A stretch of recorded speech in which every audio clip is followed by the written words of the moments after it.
Educational creativity চ্যানেলের সকলকে স্বাগত। 32,000 টিচারদের মুখে সবারই হাসি।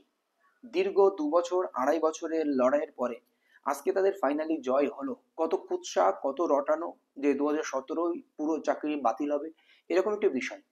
কিন্তু এখানে একটা প্রশ্ন থেকে যাচ্ছে, যারা রিট পিটিশন ক্যান ফাইল তাদের কি হলো, যারা অভিযুক্ত ছিলেন তাদের কি হলো, পুরো বিষয়টি এই ভিডিওতে বলবো। বা অর্ডার কপি বা সরি জাজমেন্ট যখন হচ্ছিল তখন বিচারপতি কি পড়েছেন, ছোট্ট ছোট্ট টপিক আপনাদের সঙ্গে তুলে ধরবো, নিখুঁত বিষয়গুলি।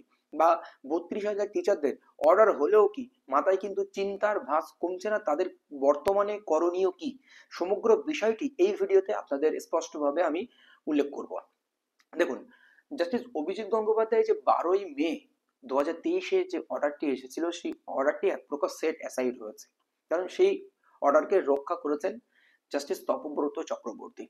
তো উনি একটা জিনিস, যে এখানে সিলেকশন প্রসেস থেকে শুরু করে যত ধরনের ফ্রড হয়েছিল, টাকার বিনিময়ে চাকরি, criminal criminal investigation, CBI, ED, যে সমস্ত কাজগুলো এর মধ্যে হয়েছে এই প্রক্রিয়ায় তদন্ত থেকে সবগুলোই তিনি কিন্তু অর্ডার কপিতে লিখেছেন। এবং তিনি এটা বলেছেন যে হ্যাঁ, এখানে দুর্নীতিও কিন্তু হয়েছে। প্রত্যেকটা বিষয়, টাকার বিনিময়ে চাকরি, ক্রিমিনাল ইস্যু, যে CBI investigation, CBI chargesheet, aptitude test, selection committee গঠন, এই যে ফর্মাল সমস্ত বিষয়গুলো তিনি প্রত্যেকটি ডিল করেছেন। আর প্রত্যেকটি বিষয়ের পিছনে যুক্তি তর্ক দিয়েছেন, পক্ষে বা সপক্ষে। কারণ বড় একটি অর্ডার কপি আসবে, আপনারা জানেন যে, কারণ দীর্ঘদিনের শুনানি বিষয়, সমস্ত বিষয় উনি নোট করেছেন, সমস্ত তথ্য উনি অর্ডার কপিতে তুলেছেন। কারণ আমাদের সামনে অর্ডার কপি এখনো আসেনি, কিন্তু বিচারপতি কি বলেছেন এবং উকিল মারফত আমরা যে সমস্ত খবরগুলো সামনে এসেছে সেইগুলো আপনাদের সঙ্গে শেয়ার করতে চলেছি। তো বিচারপতি বলেছেন যে এখানে দুর্নীতি কিছু হয়েছে, কিন্তু 9 বছর ধরে যারা চাকরি করছে, তাদের পরিবার আছে, জীবন জীবিকা রয়েছে, সেই জন্য তাদেরকে হিউম্যানিটেরিয়ান গ্রাউন্ডে তাদেরকে কিন্তু চাকরি রেখে দেওয়া হলো। এবার পরবর্তী একটি বিষয় আসি। এখানে যে সিবিআই চার্জশিটের যে সবচেয়ে বড় বিষয় ছিল সিবিআই চার্জশিট। তো সিবিআই চার্জশিট অনুযায়ী 264 জন ও 94 জনের বিরুদ্ধে অভিযোগ ছিল। তাদেরকে সুপ্রিম কোর্ট আবার রক্ষা কবচ দিয়েছে, তারা চাকরি করছে, তাহলে 32,000-এ কি দোষ? বিচারপতি এটা ভালোভাবেই লক্ষ্য করেছেন। আর এই 32,000-এর মধ্যে 264 জন আর 96 জনের জন্য যে অভিযোগ ছিল, যে অভিযোগ প্রমাণিত হয়েছিল, সেখানে কিন্তু এই 32,000-এর মধ্যে সেই অভিযোগ সম্পূর্ণভাবে প্রমাণিত করতে পারেননি। এই একটা বিষয়। তো এরপর আরেকটি যে বিষয়, এসএসসি জাজমেন্ট, যে বৈশাখী ভট্টাচার্য চ্যাটার্জি যে অর্ডারটি এসেছিল সুপ্রিম কোর্ট থেকে, সেই অর্ডারের যে বিষয়টিও, সেটাও কিন্তু আজ জাজমেন্টে বিচারপতি তপব্রত চক্রবর্তী তুলে ধরেছেন।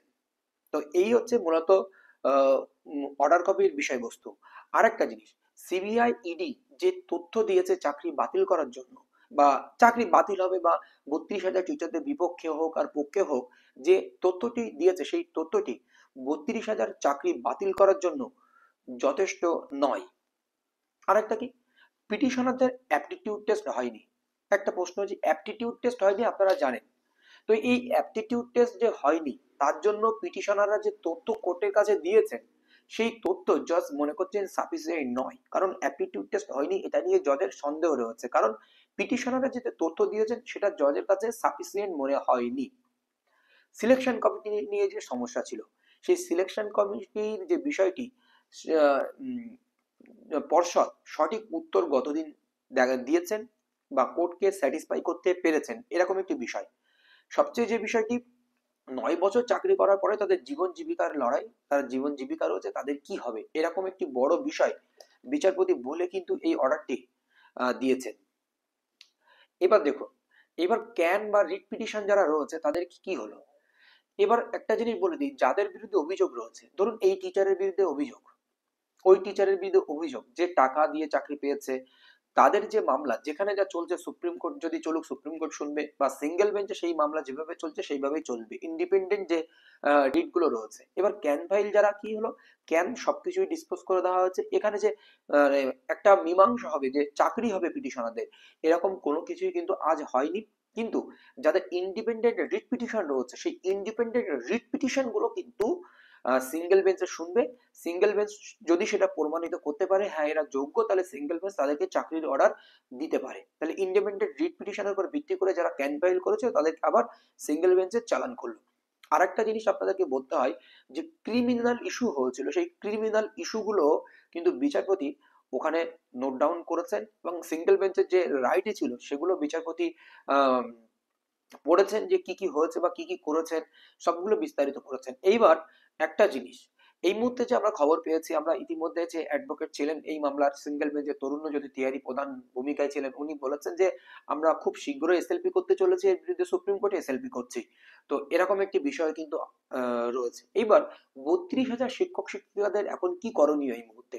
কারণ 32,000 শিক্ষক শিক্ষিকা অবশ্যই খুশির দিন, হাইকোর্টে আপনারা অবশ্যই আনন্দ করছেন, অবশ্যই আপনারা আনন্দ করুন। আপনাদের অবশ্যই আজকে খুশির দিন, দীর্ঘ 2 বছর 2.5 বছর 3 বছর ধরে আপনারা লড়াই করেছেন, অবশ্যই আনন্দ হবে, আনন্দে আজকে অশ্রুসিক্ত হবে আপনাদের। কিন্তু আপনাদের কি করণীয় রয়েছে, কি করণীয়? কারণ আপনারা ইতিমধ্যে জেনে গেছেন যে তরুণ্যজ্যোতি তিওয়ারি সাংবাদিক সম্মেলনে বাইট দিয়েছেন যে এসএলপি করছি আমরা সুপ্রিম কোর্টে। তাহলে আপনাদের কি করা উচিত এই মুহূর্তে? একটি ক্যাভিয়েট ঠুকে দেওয়া। ক্যাভিয়েট কি? আপনার রক্ষা কবচ। কি রক্ষা কবচ? যদি আপনার প্রতিপক্ষ, আপনার বিরুদ্ধে যিনি আছেন ওনারা যদি সুপ্রিম কোর্টে ডিরেক্ট মামলা করে ফাঁকা মাঠে গোল দিয়ে এই যে আজকে ডিভিশন বেঞ্চ অর্ডারকে স্টে আনতে পারে, তাহলে একটা গন্ডগোল। তাহলে ওটা আপনার প্রতিরক্ষা বা রক্ষা কবচ হিসেবে আপনি ক্যাভিয়েট অ্যালার্মটা রেখে দিলেন।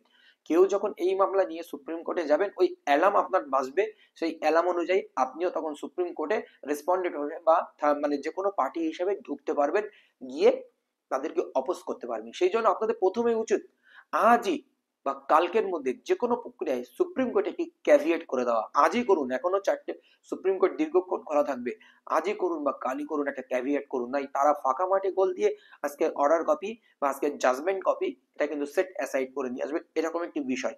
এবার যা যা ফর্মালিটি রয়েছে এখানে ক্যাভিয়েট করার জন্য সেগুলোতে অবশ্যই যারা অ্যাডভোকেট রয়েছেন ওনারা আপনাদের ভালো নির্দেশাবলী দেবেন।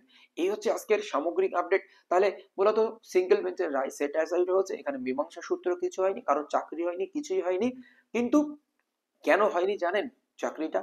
কারণ সিঙ্গেল বেঞ্চে যখন চাকরি বাতিল হয়েছিল তখন কিন্তু এই পিটিশনার প্রিয়াঙ্কা নস্কর থেকে শুরু করে যারা আছেন তারা কিন্তু কোনোভাবেই কোনো চাকরির দাবি করেনি।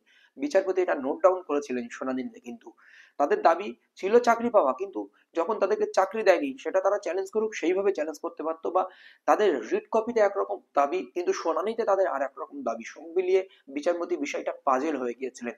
সব মিলিয়ে 9 বছরের যে চাকরি তারা বাঁচিয়ে দিলেন, ডিভিশন বেঞ্চ বাঁচিয়ে দিলেন। এই হচ্ছে সামগ্রিক আপডেট। পরবর্তী কোনো আপডেট আসলে অবশ্যই আপনাদেরকে দেওয়া হবে। আর সামনে এখনো অর্ডার কপি আসেনি, অর্ডার কপির বাইরে যে খবরগুলো সামনে এলো সেগুলো আপনাদেরকে দিলাম।